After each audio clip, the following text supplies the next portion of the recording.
Hello friends, मैं पाकिस्तान आपका इस चैनल पे तहे दिल से स्वागत करती हूँ। आशा है कि जो क्लासेस हमने दी थी आप लोगों को वो समझ में आई होंगी। इसमें हिंदी का हमने नामकरण, उत्पत्ति कहाँ से हुई, इसके बाद हमने हिंदी का आगे विकास क्रम बताया, जिसमें हमने प्राचीन आर्य भाषा जो आपकी सबसे प्राचीन भाषा है, सभी भाषाओं की जननी बोली जाती है, वो आपकी जो संस्कृत होती है, जिसको देवों की भाषा बोलते हैं, संस्कृत है। तो ये आपकी जो हिंदी का उदय कहाँ से हुआ, तो तीन कैटेगरी सब बताई थी कि प्राचीन आर्य भाषा, मध्यकालीन आर्य भाषा और आधुनिक भाषा। इन सभी का हमने डिटेल से आप लोगों को काफी कुछ बताया था उसमें। इसका अगर अपभ्रंश में जानेंगे कि ये बोलियां कौन कौन सी बोलियां होती हैं, और जो अपभ्रंश का जो क्षेत्रीय होता है कि क्षेत्र कहाँ तक है, और उसके अंतर्गत जो उपभाषाएं आती हैं और उस पर बोलियां हैं, उनका जब अध्ययन करेंगे तो इस सेशन की शुरुआत करने से पहले हम अपने इस पंक्ति है, ऊंद थका नहीं सकती, ठोकरें गिरा नहीं सकती, अगर जिद हो जीतने की तो हार भी हरा नहीं सकती। तो इन पंक्तियों के साथ हम इस सेशन की शुरुआत कर रहे हैं। तो इस सेशन में अपभ्रंश के प्रकारों को हम आज जानेंगे कि हमने आप लोगों को जो हिंदी का विकास क्रम में बताया था कि आपकी एक प्राचीन आर्य भाषा, फिर दूसरी मध्यकालीन, इसके बाद आपकी आधुनिक बताई थी। ठीक, तो आपकी मध्यकालीन में एक आपका पार्ट आया था अपभ्रंश। अपभ्रंश में पाली आई थी, प्राकृत आई, तो अपभ्रंश आया था। तो उसमें उसी से आपकी हिंदी भाषा का क्या हुआ था, उदय हुआ। यदि पूछा जाए हिंदी भाषा का उदय कहाँ से हुआ, तो अपभ्रंश से हुआ। यह पूछा जाए सभी भाषाओं की जननी क्या संस्कृत है, ठीक। या पूछा जाए देवों की जो भाषा होती है क्या होती है, संस्कृत थी। हमने जैसे यहाँ पे प्राचीन को दो भागों में बांटा था, एक थे आपकी वैदिक, एक लौकिक, और फिर मध्यकालीन में प्राकृत, पाली और आपका अपभ्रंश, और इसके बाद आधुनिक काल में आपकी भाषाएं थी, हमने पंजाबी और गुजराती, उड़िया, असमिया, सिंधी, पंजाबी, ये सब बातें इसमें आती थी। तो और अपभ्रंश को जानेंगे कि अपभ्रंश का क्षेत्रीय विस्तार क्या होता है, इसके अंतर्गत कौन कौन सी उपभाषाएं आती हैं, और इसके अंतर्गत कौन कौन सी बोलियां, इसका अध्ययन कर रहे हैं। तो यहाँ पे अपभ्रंश में आपकी डेटा 6 अपभ्रंश कितने हैं, 6 है। तो इसमें आपका पहला है शोर सेवी अपभ्रंश, मगधी, तीसरा है अर्धमगधी, और खस है, फिर प्राचर है, शोर सेवी अपभ्रंश। तो इसमें आपकी कौन कौन सी हमने बताई, एक बताई शोर सेवी, मगधी, अर्धमगधी, खस, प्राचर और शोर सेवी अपभ्रंश। तो इसमें जो शोर सेवी अपभ्रंश है, इसकी उपभाषा में बात की तो पश्चिमी हिंदी आती है। जो आपकी पश्चिमी हिंदी होती है वो किसमें आती है, शोर सेवी अपभ्रंश में। तो पश्चिमी हिंदी के अंतर्गत कौन कौन सी बोलियां आती है वो हमको जानना है। तो पश्चिमी हिंदी के अंतर्गत बेटा आपको एक ट्रिक याद रखना है। ये ट्रिक के माध्यम से आप पूरी भाषाएं जितनी है आपकी पूरी याद हो जाएंगी। तो जैसे हम कह रहे बाबू ब्रज कन्नौज को गए, बाबू ब्रज कन्नौज को गए, ये ट्रिक है। तो यहाँ पे बाबू मतलब बांगड़ू, जो हरियाणवी भाषा होती है बांगड़ू में, ये हो गई बाबू, बुंदेली, ब्रज हो गई, कन्नौज कन्नौजी, को कोरबी जिसको खड़ी बोली बोलते हैं। तो यहाँ पे बाबू ब्रज कन्नौज को गए, तो बाबू मतलब बांगड़ू, तो बाबू ये हुआ। तो यहाँ पे बुंदेली, फिर ब्रज हो गई, फिर कन्नौज कन्नौजी, को कोरबी, और जिसको हम खड़ी बोली बोलते हैं। इसे आपको बहुत इजी तरीके से याद हो जाएगा। ये ट्रिक बहुत ही इजी है, याद करने की सबसे बेहतरीन ट्रिक है।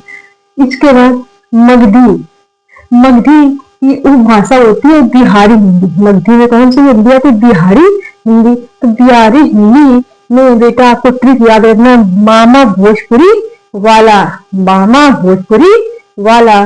तो मामा मतलब माँ मगही, माँ फिर मैथिली, भोजपुरी मतलब भोजपुरी, तो मामा भोजपुरी वाला। तो माँ मतलब मगही, फिर मामा तो माँ है तो मैथिली, और भोजपुरी तो भोजपुरी, ठीक है। ये आपकी क्या है, बिहारी हिंदी। बिहारी हिंदी किस अपभ्रंश में आती है, आपकी मगधी अपभ्रंश में, ठीक। इसके बाद अर्धमगधी, तो अर्धमगधी के अंतर्गत आपकी जो उपभाषा होती है पूर्वी हिंदी होती है। तो पूर्वी हिंदी के अंतर्गत जो भाषाएं आती हैं, इसको हम ट्रिक से याद करेंगे। ए बी सी, ए मतलब Awadhi, B Bagheli, C Chhattisgarhi. A B C मतलब इसमें आती है आपकी अवधि, फिर बी मतलब बघेली, और इसका सी छत्तीसगढ़ी। तो ए बी सी मतलब अवधि, बघेली, छत्तीसगढ़ी।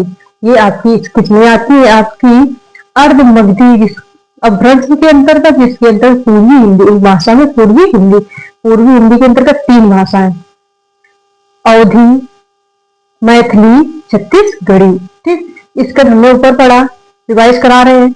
शोषणीय अपभ्रंश जो आपका होता है वो होता है पश्चिमी हिंदी। तो पश्चिमी हिंदी के अंतर्गत हमने ट्रिक बताई, बाबू ब्रज कन्नौज को गए।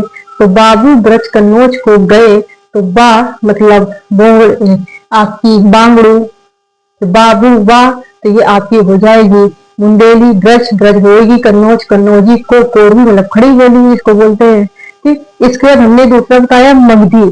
तो मगधी जो बेटा आपकी होती है वो होती है आपकी बिहारी हिंदी। तो बिहारी हिंदी की हमने ट्रिक बताई कि मामा भोजपुरी वाला। तो माँ मतलब मगही, माँ, फिर मैथिली, भोजपुरी। ठीक, इसके बाद अर्धमगधी। तो अर्धमगधी की उपभाषा होती पूर्वी हिंदी। तो पूर्वी हिंदी के अंतर्गत कौन कौन सी भाषाएं आती इसको हम जानेंगे। तो पूर्वी हिंदी के अंतर्गत आपको ट्रिक याद रखना, हमने बताया ए बी सी। तो ए अवधी, बी आपकी बघेली, सी छत्तीसगढ़ी।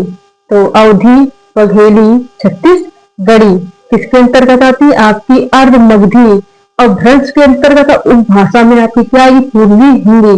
तो पूर्वी हिंदी के अंतर्गत आपकी कितनी भाषाएं हैं? 3। और शोरसेनी अपभ्रंश के अंतर्गत आपकी भाषाएं हो जाएंगी 5। इसके बाद आपकी जो मामा भोजपुरी वाले जो आपका बिहारी हिंदी के अंतर्गत आता है उसमें भी आपकी कितनी है? 3। ठीक, इसके बाद खस। तो खस के अंतर्गत आपकी पहाड़ी हिंदी आती है। जो पहाड़ी इलाके होते हैं उसके अंतर्गत आपकी आती है खस। खस अपभ्रंश के अंतर्गत मतलब भाषा पहाड़ी हिंदी। पहाड़ी हिंदी के अंतर्गत जो पहाड़ी इलाके होते हैं वो भाषाएं आती है पहाड़ी हिंदी के अंदर। जैसे आपके कंगन, क्या रखना है? कंगन का मतलब कुमाऊनी, गा गढ़वाली, ना नेपाली। 3 भाषाएं इसके अंतर्गत किसमें कि आपके 3 में आ रही है कि खस के अंतर्गत। खस आपका क्या होता है? पहाड़ी हिंदी होती है इस भाषा के। इसके पहाड़ी हिंदी के अंतर्गत आपकी 3 भाषाएं क्या है? इसमें कंगन का मतलब आपका का हो जाएगा कुमाऊनी, गा गढ़वाली, ना आपकी नेपाली। ठीक, इसके बाद आपका है ब्राचर। तो ब्राचर के अंतर्गत बेटा आपकी जो बोली आती है सिंधी पंजाबी। ठीक, ब्राचर के अंतर्गत सिंधी पंजाबी आपको याद रखना है।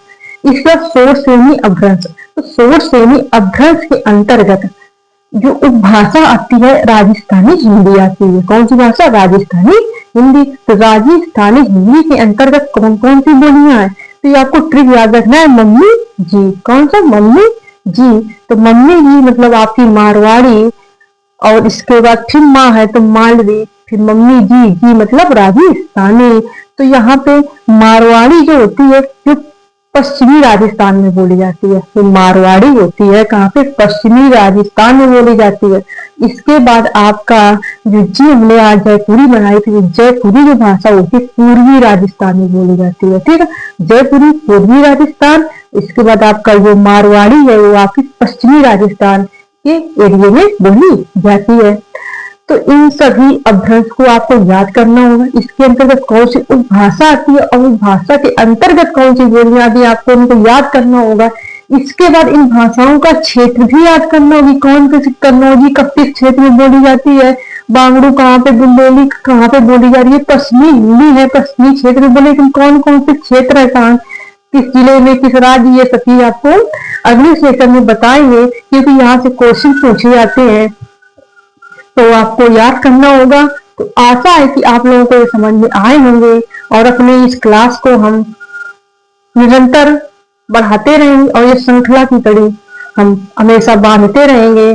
और आशा है कि आप लोगों को ये सेशन समझ में आया होगा। तो पढ़ते रहिए, स्वस्थ रहिए, मस्त रहिए और थैंक यू सो मच।